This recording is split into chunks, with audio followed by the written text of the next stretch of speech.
안녕하세요. 북라디오 책 듣는 밤입니다. 오늘 여러분들이 들으실 책은 기버인데요. 지은이는 밥 버그님과 존 데이비드만 님입니다. 밥 버그님은 아주 인기 높은 강연가로 전 세계 사람들에게 기꺼이 주는 사람의 핵심 원리를 전하고 있는 분이고요. 존 데이비드만 님은 20년 넘게 비즈니스, 리더십, 성공의 법칙 등에 관한 저술 활동을 해오신 분으로 현재도 주고 또 주는 기버의 마법을 널리 알리는 데 애쓰고 있답니다. 두 작가님의 소개와 책 제목에서 이미 눈치채셨겠지만 이 책은 주는 것, 즉 나눔과 베품에 관한 내용을 다루고 있는데요. 더 나아가 위대하고 엄청난 성공에 이르는 5가지 법칙에 대해서 이야기하고 있습니다. 그 5가지 법칙을 간단하게 소개해 드릴게요. 첫 번째, 가치의 법칙. 당신의 진정한 가치는 자신이 받는 대가보다 얼마나 많은 가치를 제공하느냐에 따라 결정된다. 두 번째, 보상의 법칙. 당신의 수입은 얼마나 많은 사람에게 도움이 되고 그 도움이 그들에게 얼마나 효과적이냐에 따라 결정된다. 세 번째, 영향력의 법칙. 당신의 영향력은 타인의 이익을 얼마나 우선시하느냐에 따라 결정된다. 네 번째, 진실성의 법칙. 당신이 다른 사람에게 줄 수 있는 가장 소중한 선물은 당신 자신이다. 5번째, 수용의 법칙. 효과적으로 주는 비결은 마음을 열고 기꺼이 받는 것이다. 이 책은 총 2권으로 구성되어 있는데요. 1권에서는 신탁회사에 근무하는 조가 핀다 회장님과의 만남을 통해 앞서 말한 5가지 법칙을 전해 듣고 깨달아가는 스토리로 되어 있다면 2권에서는 5가지 법칙을 좀 더 구체적이고 자세히 설명하고 있습니다. 오늘은 그 중에서 허핑턴 포스터 미디어 그룹 회장 아리아나 허핑턴의 추천의 글을 1권에서 그리고 2권에서는 수용의 법칙에 관한 부분을 뽑아서 낭독해 드리겠습니다. 그럼 책 속으로 들어가 보실까요?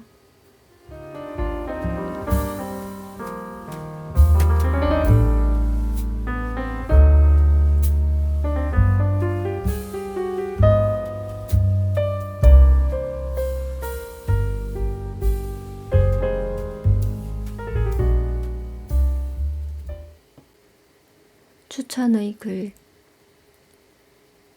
베풀고 남을 더 배려하고 타인의 삶에 선한 영향력을 미치고 진실하게 살고 주는 것과 받는 것 모두의 문을 열어두는 삶.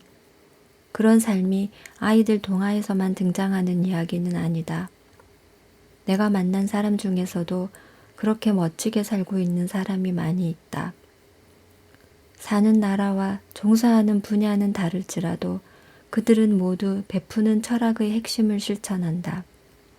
이 책은 그 철학이 무엇인지 여실히 보여주며 베푸는 삶이 동화처럼 허황된 꿈이 아니라 평범한 사람도 일상생활에서 따를 수 있는 현실적인 길이라고 말한다. 우리는 믿고 싶다. 다른 사람을 먼저 생각하는 행동이 단지 멋진 목표로 그치지 않고 오히려 삶의 방식이 되는 세상. 베품으로 인해 풍요롭고 보람차게 살 수 있는 세상이 가능하다고. 하지만 회의적인 목소리가 안팎으로 우리를 억누를 때가 많다. 어차피 잡아먹고 먹히는 세상. 스스로 자기 자신을 지켜야 한다라는 말이 우리를 단념시킨다. 사람들 대다수는 성공해서 경제적으로 안정되어야 남에게 베풀 수 있다고 생각한다. 하지만 이 책에서 밥 버그와 존 데이비드만은 고 기버라는 단어를 우리에게 소개함으로써 우리의 목표가 무엇이든 먼저 베푸는 사람이 되어야 성공할 수 있다고 이야기한다. 베푸는 사람이라는 말을 들으면 우리는 대개 부유한 사람들이 자선단체에 기부하는 모습을 떠올린다. 하지만 이는 베품의 극히 일부일 뿐이다. 버그와 많이 말하는 베푸는 사람은 말 그대로 주는 사람이다. 즉, 타인에게 집중하고 관심을 가지고 시간과 에너지를 내어주며 다른 사람의 삶의 가치를 제공하라는 메시지이다. 어떤 일에 대한 대가나 앞서 나가려는 전략으로 베푸는 것이 아니라 베품 그 자체가 삶을 충만하고 만족스럽게 해주기 때문이다. 아리아나 허핑턴, 허핑턴 포스트 미디어 그룹 회장.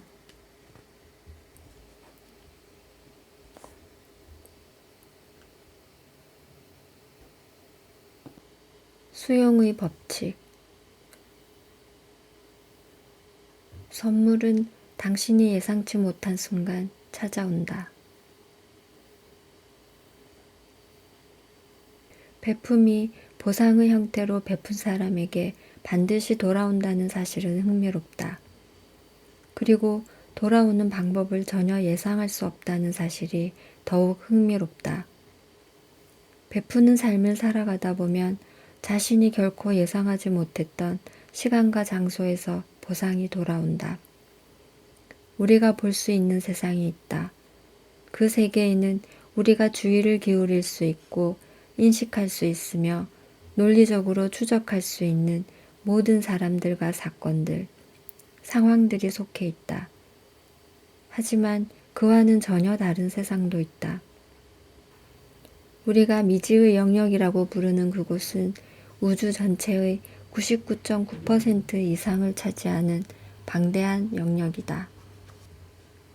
인간이 눈으로는 볼 수 없고 그 존재를 이성적으로 인식할 수도 없다. 그곳은 우리의 논리나 이성으로 설명할 수 없는 사건들과 상황들의 세계이며 인과관계를 추론하는 우리의 인지 능력이 결코 미치지 못하는 장소이기 때문이다. 하지만 이 전인미답의 영역, 이 미지의 세계는 진정한 풍요의 근원이다. 그 세계의 풍요로움이 전달되는 과정을 알아내기는 불가능하지만 혜택을 누릴 수 있는 방법은 한 가지 있다. 바로 배우는 행위를 통해서이다. 우리가 베푸는 삶을 살아갈 때 미지의 세계로부터 엄청난 보상이 우리에게 전해온다. 보상은 역경을 극복할 수 있는 결정적인 도움일 수도 있고 엄청난 자산적 가치를 지닌 인맥일 수도 있다. 형태야 어떻든 그 보상들은 우리가 기대하거나 희망하던 사람이나 장소로부터 오는 것이 아니다. 바로 미지의 영역으로부터 예기치 못한 시점에 전해지는 것이다. 베푸는 삶을 살면서 다른 사람들을 위해 가치를 창조하려고 노력할 때면 갑자기 예상치 못한 방법으로 커다란 보상을 얻을 수 있다. 그리고 그 규모는 다른 사람들이 당신에게 비치고 있는 정도를 훨씬 초과할 것이다. 기버 1의 끝부분에서 조에게 일어난 상황이 바로 그렇다. 물론 조의 이야기는 실제가 아닌 허구이지만 그에게 일어난 일은 그렇지 않다. 우리는 지금껏 살아오면서 그런 상황을 수백 번이나 목격했다. 당신 역시 마찬가지일 것이다. 알고 보면 그런 상황에 신비한 요소 따위는 없다. 그 논리가 간단 명료할 수도 있다는 의미이다. 베푸는 삶을 통한 당신의 영향력이 어디까지 미치는지 모르는 것처럼 그에 대한 보상들이 어디서 어떻게 오는지도 모를 뿐이다. 당신이 친절과 호의 그리고 나눔의 씨앗을 수없이 심었으니 자연히 당신을 알고 좋아하고 신뢰하는 사람들이 늘고 갈수록 많은 사람들이 당신의 성공을 기원하니 당신은 성공할 수밖에 없다.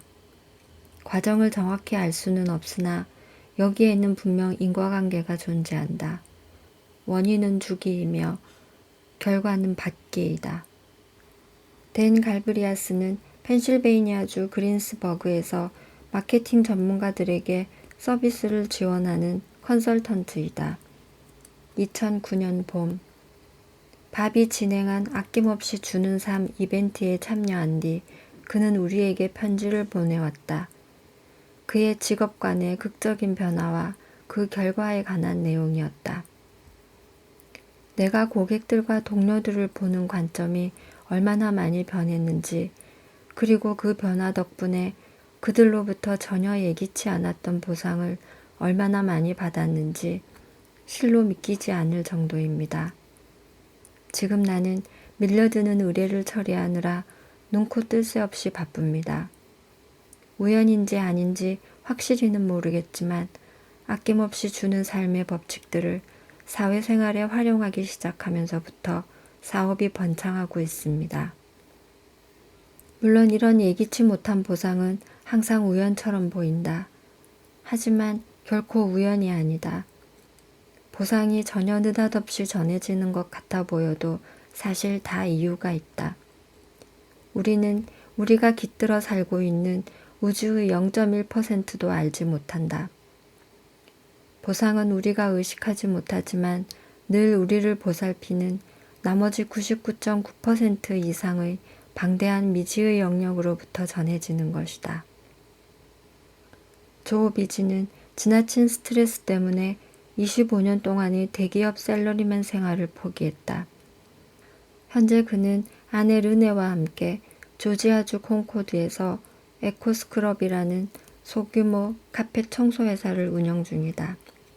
한 6개월 전쯤에 우리는 어떤 노부부가 살고 있는 집에 카펫을 청소하러 방문했습니다. 그들은 방 2개짜리 정부 보조 아파트에서 살고 있었죠. 우리 집에서는 차로 45분 정도 거리였고요. 우리는 한눈에 그들이 도움이 필요하다는 걸 알 수 있었습니다. 할머니는 90도로 휘어진 허리를 펴지 못했고 할아버지는 앞을 거의 보지 못하는 상태였거든요. 르네와 나는 그곳에 3시간이 넘게 머물러 있었습니다. 카펫을 청소하는 시간보다 집안을 정리하는 시간이 더 오래 걸렸기 때문이죠. 집을 청소하면서 한편에 쌓여있는 액자들을 발견했습니다. 가족 사진인 것 같았는데 두 노인들로서는 벽에 걸 도리가 없었던 겁니다. 그로부터 2주일 뒤 조와 르네는 노부부의 아파트를 다시 찾아갔다. 우리 부부의 뜻밖의 방문에 그분들은 상당히 놀란 것 같았습니다. 내가 액자들을 벽에 걸어드리러 왔다고 말하자 할머니가 갑자기 울음을 터뜨렸습니다. 자신들을 위해 이렇게 나서주는 사람이 있을 줄은 꿈에도 몰랐다고 하시더군요. 보수는 전혀 필요 없다고 얘기했는데도 할머니는 이렇게 말했습니다. 돈을 드릴 수가 없어 미안해요. 우리가 두 분을 위해 할 수 있는 건 기도뿐입니다. 꼭 기도드릴게요. 사실 나는 신앙심이 깊은 사람이 아닙니다. 하지만 뿌린 대로 거둔다는 말씀은 믿고 있습니다. 그 일이 있고 나서 2주일쯤 지난 뒤에 우리 부부는 지역 상공회의소의 연말 디너 파티에 참석했습니다. 그런데 그 자리에서 우리에게 우리 지역 올해의 최고 자영업자상을 수여하더군요. 너무나 뜻밖이었습니다. 부상이 수천 달러인 그 상을 우리가 받다니요. 신, 인과응보, 어떤 존재나 어떤 원리를 믿던 그것은 각자의 선택입니다. 하지만 이번 경험을 통해 나는 한 가지 사실을 분명히 깨달았습니다. 남을 돕는 것은 단순히 그들에게만 아니라 우리 자신에게도 실질적으로 유익한 일이라는 것 말입니다. 그리고 매일 밤 2발을 쭉 뻗고 잘 수 있는 건 보너스죠. 유대어의 한 갈래인 이디시어에 아주 멋진 표현이 있다. 인간이 계획하면 신은 웃는다. 목표를 갖는 것은 바람직한 일이지만 한 가지 사실을 명심해야 한다. 당신이 아무리 큰 목표를 가졌다고 해도 우주는 당신을 위해 훨씬 더 큰 목표를 마련해 두고 있다는 사실이다. 그리고 물론 이 우주는 당신보다, 아니 정확히 말하자면 인간 모두를 합친 것보다 훨씬 현명하다. 세상을 위해, 주변 사람들을 위해 가치를 창조하는 삶을 살기 위해 노력하라. 그러면 당신이 결코 예상치 못했던 시간과 장소에서 엄청난 보상이 전해질 것이다.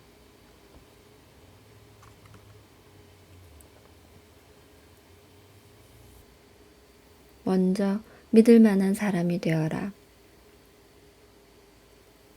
성공은 당신이 세상에 끼친 긍정적인 영향력을 통해 이루어진다. 그리고 영향력의 뒷받침이 되는 것은 신뢰이다. 어떻게 하면 사람들이 당신을 믿게 할까? 간단하다. 당신이 믿을 만한 사람이 되면 된다. 우리가 이 책의 머리글에서 밝혔듯이 아낌없이 주는 사람들이 펼치는 세일즈 방식의 가장 큰 특징은 넓은 의미의 컨트롤과 깊은 관련이 있다.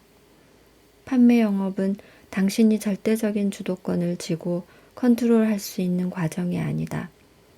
당신과 마찬가지로 자유의지를 가진 다른 사람이 개입되어 있기 때문이다. 당신은 당신이 하는 일만 컨트롤할 수 있을 뿐 상대방이 하는 일까지 좌지우지할 수는 없다. 그것이 바로 세일즈맨의 가장 큰 고충이다. 왜냐하면 당신은 사람들이 당신의 상품을 구입해야만 경제적인 이윤을 남길 수 있는데 당신이 그들의 구매 결정을 컨트롤할 수 없기 때문이다. 다시 말해 세일즈란 당신의 생계를 다른 사람의 결정에 맡기는 과정이다. 즉, 다른 사람들을 전폭적으로 신뢰할 때만 성공이 가능한 비즈니스라는 얘기가 된다. 하지만 너무도 많은 세일즈맨들이 그 사실을 깨닫지 못하고 있다. 명백한 증거에도 불구하고 그들은 여전히 자신들이 세일즈 결과를 컨트롤할 수 있다는 착각에 빠져 있다. 열심히 연구하고 부지런히 연습해서 충분히 노련해지기만 하면 세일즈 과정 전체를 컨트롤해서 원하는 결과를 얻을 수 있다고 믿는 것이다. 하지만 그것은 엄청난 착각일 뿐이다. 세일즈 교본 속 모든 기술을 배우고 익혀서 노련해졌다 한들 한 가지 불변의 원칙을 거스를 수는 없기 때문이다. 사람들은 각자 해야 할 일을 해야만 한다. 당신이 할 수 있고 해야만 할 일은 다른 사람들을 위해 가치를 창조할 수 있는 방법들을 찾기 위해 계속 노력하는 것이다. 그러다 보면 엄청난 일이 일어난다. 다른 사람들이 당신을 신뢰하기 시작하는 것이다. 그렇다면 모든 사람을 다 믿으라는 건가? 부정적이고 싶지는 않지만 그건 지나칠 만큼 순진한 것 같은데 모든 사람들이 믿을 만한 건 아니잖아. 당신은 이런 의문을 품을 수도 있다. 하지만 신뢰 속에서 살아간다는 건 지나치도록 순진하게 사는 삶과는 차원이 다르다. 물론 손해보지 않기 위해 조심하며 사는 것도 중요하다. 당신을 이용하려고 기회를 엿보는 교활한 사람도 있고 당신의 계획을 좌절시키고 성공을 가로막으려는 야비한 사람도 분명히 있으니 말이다. 그러나 당신이 건강한 면역 체계를 갖추고 베푸는 일에만 초점을 맞추고 살아간다면 그런 부류의 사람들이 함부로 접근하지 못한다. 다른 사람들을 위해 가치를 창조하려고 노력하면서 믿음을 유지하며 살아갈 때 당신은 부수적인 혜택까지 누릴 수 있다. 사람들의 인격을 제대로 판단할 수 있는 안목이 생기는 것이다. 놀랍겠지만 사실이다. 결국 신뢰하며 사는 삶은 지나치게 순진한 삶과 정반대가 되는 것이다. 왜 그럴까? 당신이 수용의 법칙을 실천하고 있기 때문이다. 수용한다는 것은 당신이 열린 자세를 갖추고 있다는 사실을 의미하며 열린 자세는 갈망이나 두려움 때문에 판단력이 흐려지는 일 없이 사물을 있는 그대로 볼 수 있는 객관적인 안목이 갈수록 높아진다는 사실을 의미한다. 신뢰하는 삶이 지나치게 순진한 삶이 아닌 것처럼 받기 역시 수동적인 행위가 결코 아니다. 아낌없이 주는 사람은 또한 거리낌 없이 받는 사람이기도 하다. 아낌없이 주는 사람과 반대되는 삶을 살아가는 사람은 자신의 이익만 추구하려는 사람이다. 그들은 세상이 자신들에게 큰 빚을 지고 있는 것처럼 행동하는 이들이다. 우리는 그들을 받기만 하려는 사람이라고 부른다.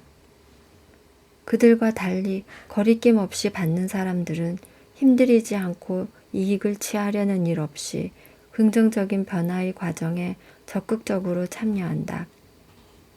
그들은 일을 이루는 사람들이다. 실제로 우리가 알고 있는 모든 진정한 아낌없이 주는 사람들은 거리낌 없이 받는 사람들이다. 한 여성이 최근에 기버 1을 읽은 뒤 우리에게 편지를 보냈다. 아들들과 자신의 생계를 위해 열심히 일했지만 형편이 나아지지 않는다고 했다.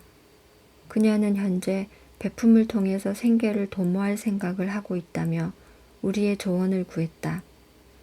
돈을 벌기 위해 영리적인 사업 계획을 구상해야 할까요? 아니면 돈이 저절로 따라온다는 믿음을 가지고 베푸는 일에 투신해야 할까요? 계획을 세우고 사업을 시작하세요. 우리는 그녀에게 이렇게 답변해 주었다. 신념과 현실적인 계획은 서로 상충되는 것이 아니다. 어네스토와 니콜의 첫 걸음도 아주 현실적인 사업이었다. 어네스토는 핫도그를 팔았고 니콜은 소프트웨어를 디자인하고 판매했다. 샘은 보험 상품을, 데브라는 부동산, 클레어는 그래픽 디자인과 광고 상품을 팔았다. 기버 1에 등장하는 모든 사람들이 그렇게 영리적인 사업에서부터 시작했다. 받기는 저절로 이루어지는 행위가 아니다. 그것은 당신과 세상의 파트너십을 통해 이루어지는 행위이며 따라서 당신이 해야 할 역할이 있는 것이다. 신뢰하며 살아간다는 것은 계획을 세우고 탁월함, 일관성, 배려, 공감, 그리고 감사를 다해 그 계획을 실행에 옮기며 살아가는 것이다. 앞에서도 얘기했듯이 세일즈는 농사를 짓는 것과 비슷하다. 농부는 열심히 밭을 갈고 난 뒤 신중히 선택한 씨앗을 심고 물을 주고 잡초를 솎아가며 정성껏 재배한다. 농사일은 하늘의 뜻이라지만 최소한 씨를 뿌리고 가꾸는 일은 농부가 해야 한다. 가치를 창조하라. 사람들의 삶에 긍정적인 변화를 불러일으켜라. 네트워크를 구축하라. 본연의 자세를 유지하라. 마음을 활짝 열어라. 그리고 이를 심어라. 믿어라. 추수하라.